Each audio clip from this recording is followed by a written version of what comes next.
In this video, I'll show you how to install Google Analytics 4 with Google Tag Manager. Start by signing into your Google Tag Manager account and open the container for your website. Next, click Tags from the left menu, then click New to create a new tag. After that, click Tag Configuration and select Google Tag. Enter your Google Tag ID, which you can copy from your Google Analytics 4 property. Now click Triggering and choose the initialization. All pages trigger so the Google tag loads on every page of your website. Next, click Save, then click Preview to test your implementation.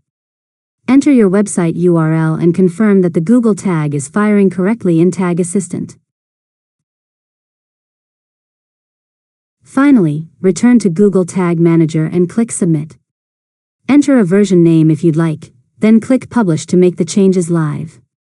After a few minutes, check the real-time report in Google Analytics 4 to confirm that your data is being received.